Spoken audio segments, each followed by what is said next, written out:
Okay, now we're going to learn how to make the ranchero sauce that went with the Huevos Rancheros that I made this morning. Since we're running out, we're going to make another batch here. I make a really big batch so it lasts longer because it is kind of time intensive to make. For this batch, I've got 6 bell peppers, 3 red, 3 green, 3 onions, a pile of garlic, some jalapenos, habaneros, and first thing we're going to do is we're going to process all of this into a dice and put it all in our bowl and get it ready for cooking. So, let's get going.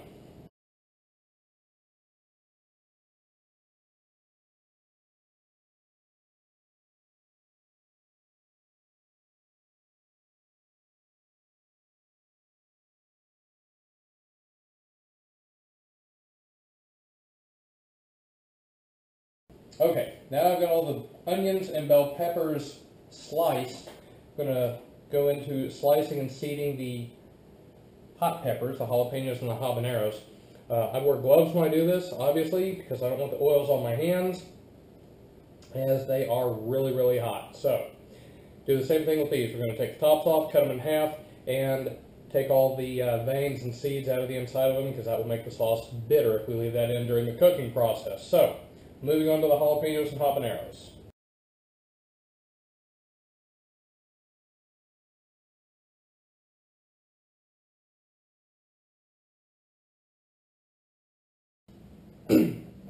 Okay, peppers are processed, ready to be diced. Now, for the garlic. Now, the way I do my garlic, it's a little different here. I know some of y'all may have seen this before. But when you need to peel your garlic, if you just put it in a hard side container, glass preferably, because it's hard, whereas plastic is not. Put it in here like this, give it a good shake.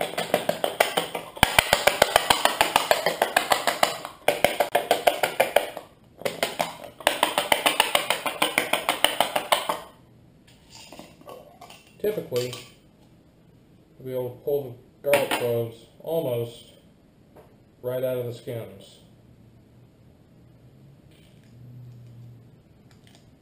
And it comes off fairly easily. I, for one, hate peeling garlic because it gets sticky and it just annoys me. So this is the best way I've found to do it. I mean, you can just pick them right out.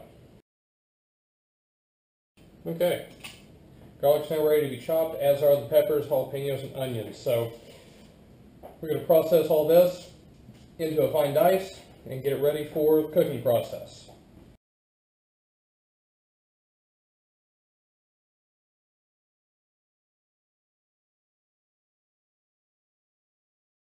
Okay, garlic, check. Now, I'm going to get back and process the rest of this stuff. I'm going to glove up again for the hot peppers and get them diced up as well.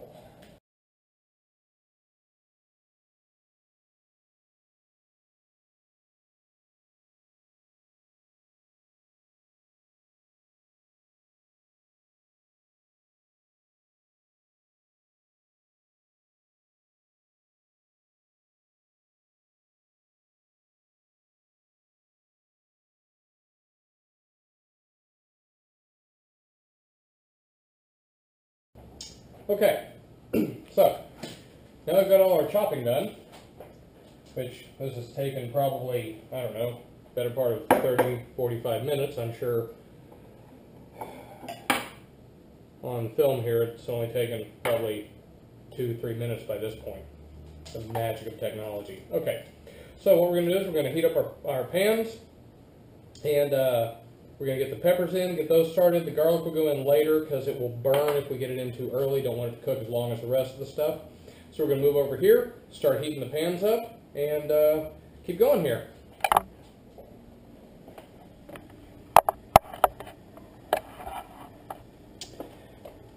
Now we're going to need to saute these, so we're going to get these on Turn these up on about 6 and let them come up to temperature. And then we're going to put a fair amount of fat in the pan because we've got a large amount of vegetable matter that's going to get cooked in here. So this is not going to be like the eggs this morning where there's just like a 32nd of a teaspoon of oil. There's actually going to be an appreciable amount of oil in these, unfortunately, probably 3 to 4 tablespoons per pan. Okay, pans are starting to get kind of warm here, so I'm going to go ahead and take the lids off of them here.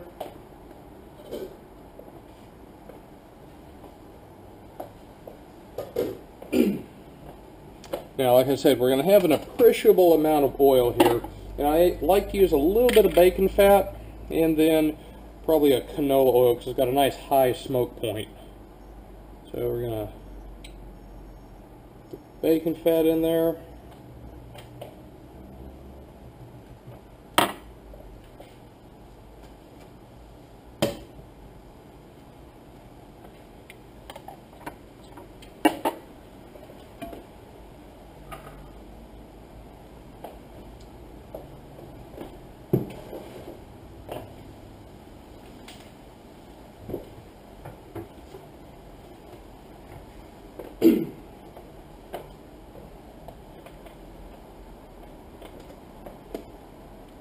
I'm going to pour some canola oil in here.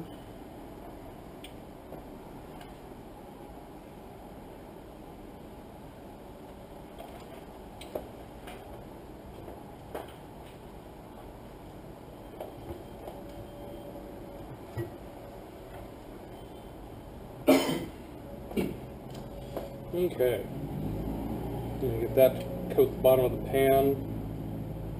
That.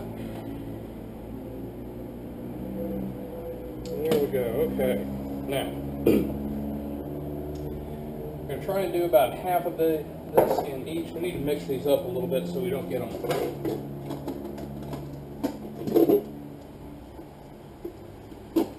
too one-sided with all the onions in one and all the green and red bell peppers in the other. What I like to do is get kind of a tossing thing going on here.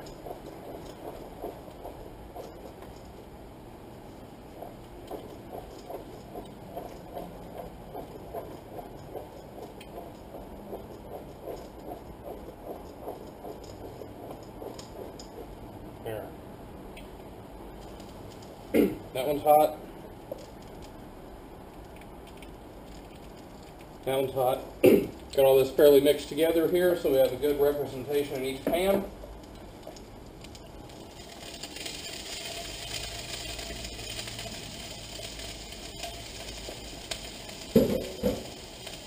And about half here, about half here.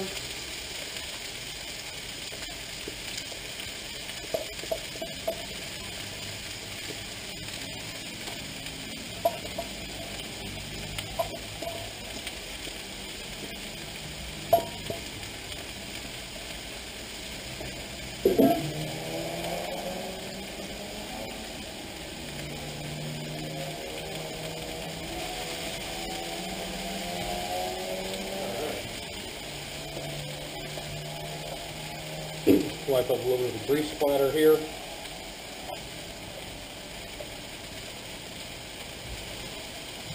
Okay, and we're going to go ahead and do the habaneros and jalapenos here at the same time because they are also peppers and they're about the same density, so they will cook at about the same rate as the bell peppers.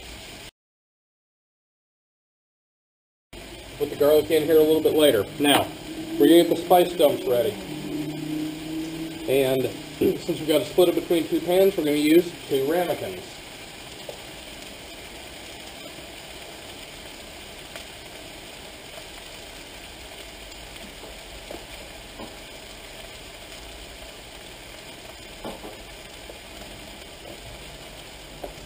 So,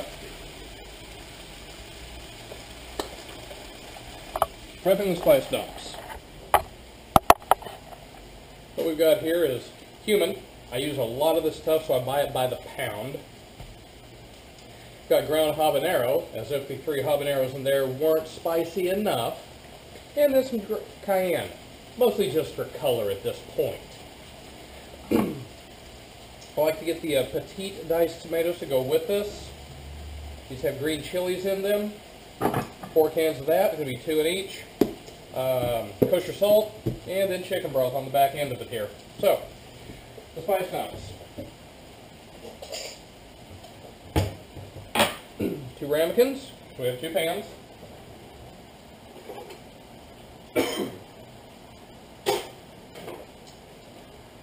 One tablespoon. And we're going to do 4 of these in each ramekin. I know this looks like a lot of cumin. Trust me on this. Okay. 4 heaping tablespoons per ramekin. There we go. That's it for the cumin. Okay. Cayenne. I'll do about half a tablespoon. About yay much.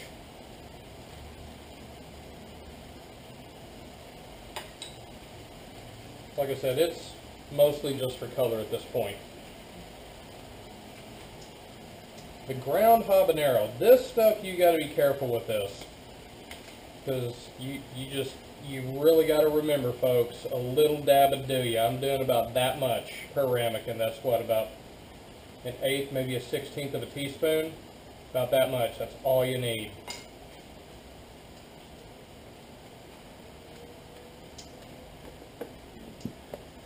Kosher salt. Do 1 tablespoon, not heaping, like the cumin was. 1 tablespoon per ramekin.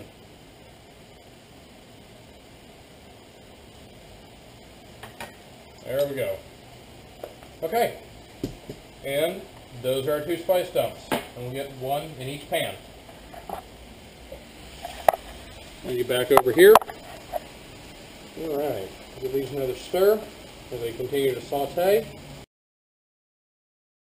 Make sure nothing's sticking to the bottom of the pan too bad. I'm going to turn this right one up here just a fuzz because it's a little bit wider pan. A little more surface area. It's falling behind the other pan here. I want them to get done about the same time here.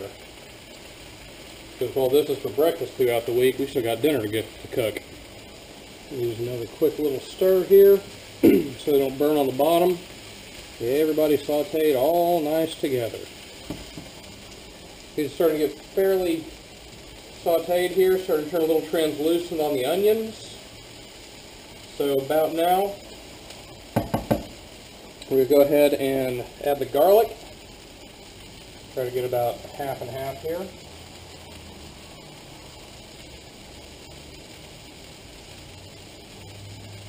I'll let that sit on the top there and come up to temperature. Meanwhile, I'm going to go ahead and get the chicken broth ready. Now, we're going to do 2 cups per pan to deglaze the pan after the spice adds. So, I'm going to get a measuring device. 1 cup. Part of that and part of this.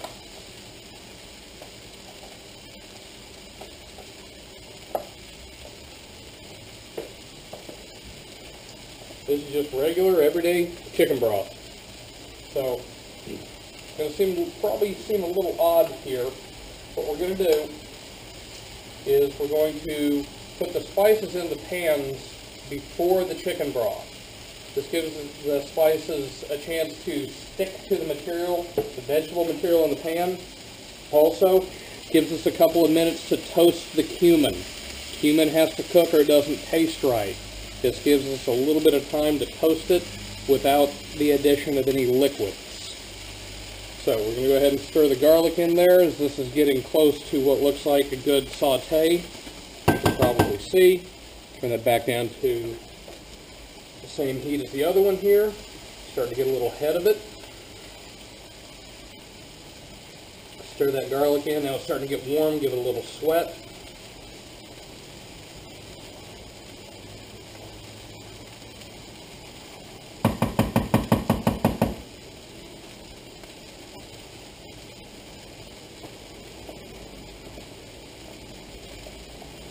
I'm going to go ahead and use a coffee cup here because I know this holds 2 cups worth of liquid.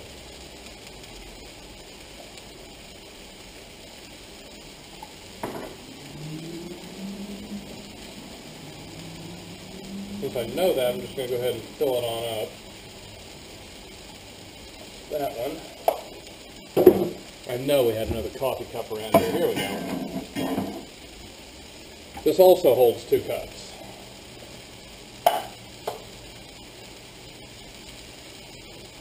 Wish I'd remembered that before I dirtied my 1 cup measuring cup.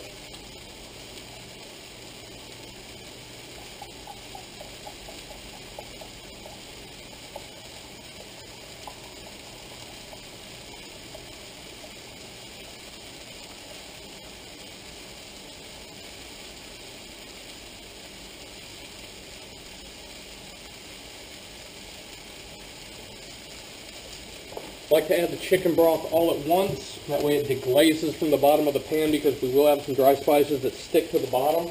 That deglazing process will pick them right up off the bottom of the pan, right into the sauce. Another thing you want to remember when you're dealing with chicken broth is always look at it before you pour it into something. It shouldn't be milky or cloudy or opaque. It should be, well, bring this over here, chicken broth colored.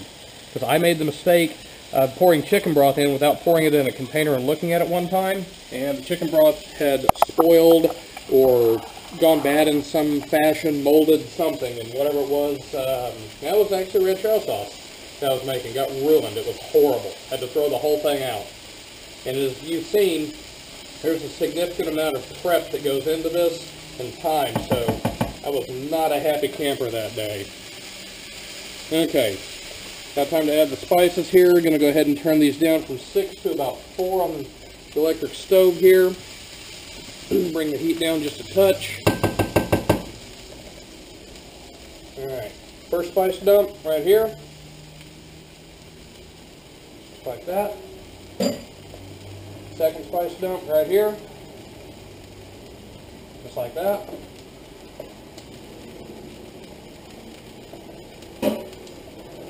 And we're just going to kind of fold this in here, get all the vegetation nice and coated. Get that cumin in contact with the bottom of the pan so it has time to toast for a couple of minutes here before we put the chicken broth in to deglaze it. This will help absorb some of the oil into the dry goods here. Going to go around scraping the bottom of the pan a little bit. Just shake that. Flatten it out. Same thing over here. Give that just a minute to toast the cumin. We'll stir it again here in just a second. So give these a little stir so we circulate the cumin. Get the cumin on the top in contact with the bottom of the pan. Get some toast on it there.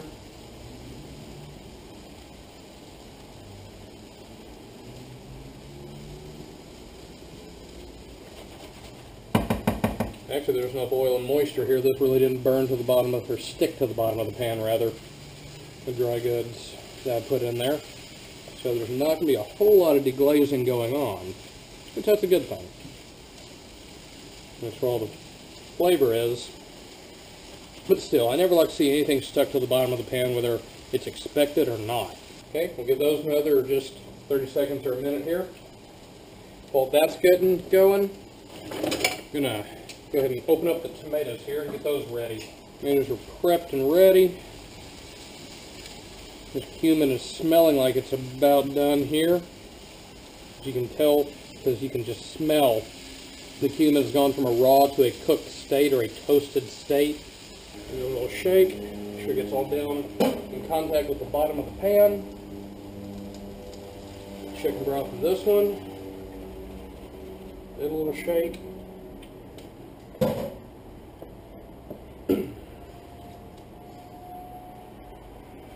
Go ahead and scrape over the bottom of the pan, make sure we get all the good stuff off the bottom so it doesn't stick. Not much was stuck this time around, but if you have a little less oil or a little less moisture from your vegetables, it'll stick a little bit. This helps loosen it up and get it back up into the sauce. Actually, this needs to come back up now that we've Put liquid in there, bring this back up to a simmer. We'll add the tomatoes in. This one's simmering over here. Good deal. Turn him down a little bit. Waiting for this guy to catch up a little bit here. He's just taking a little longer, so he's a little wider pan. So this guy's already simmering. We're going to go ahead and add the tomatoes here. We're going to do 2, what are these, 16-ounce cans? Yeah, 14 and a half, whatever. Close enough. Alright. 2 cans of tomatoes are right there. You can go ahead and get your spatula. Stir this in.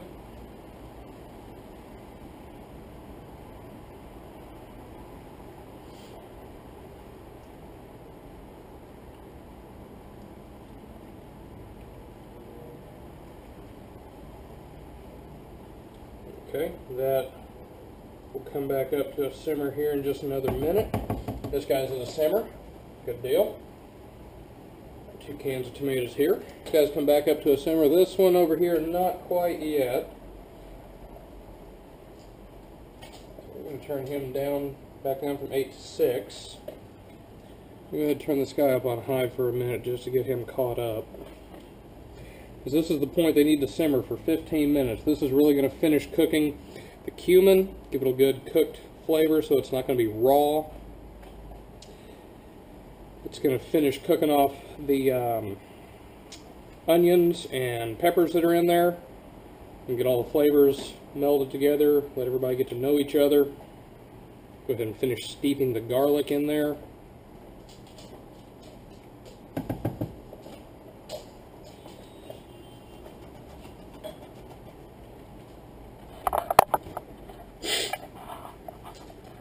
I wish they had smell-o-vision.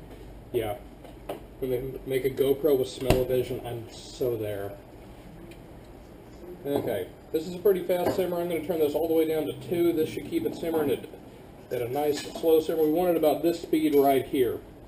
I've got this guy on high just to get him caught up to the guy on the left here. I'm going to give this a little bit of a stir because he's simmering pretty quick. I do not want him to burn to the bottom. If it burns to the bottom, then it's going to taste like a dirty ashtray. Okay, this guy's catching up here, so we'll give him a scrape so it doesn't burn to the bottom. And we're going to turn him down to about 4, just because he's a wider pan, and he requires a little more to keep him boiling.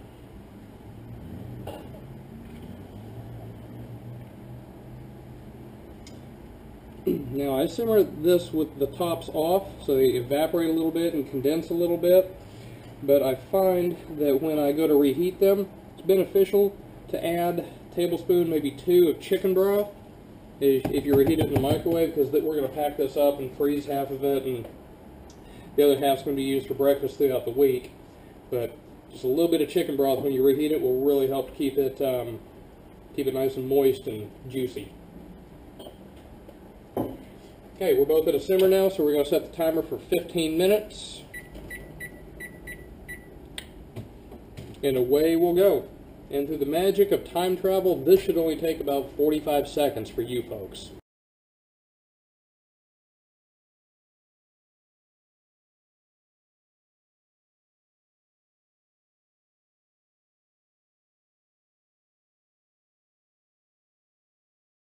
There's our 15 minutes. We're going to turn the burners off. I'm going to slide this off the heat so it can come back here and start cooling a little bit. And there's our ranchero sauce. Now it's time to taste it. Yay! My favorite part. You only have 1 spoon. Where's mine? Alright. We're going to taste here.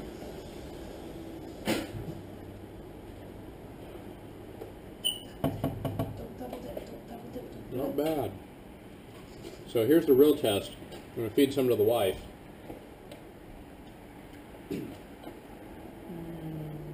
Okay, I think we have a successful mission here.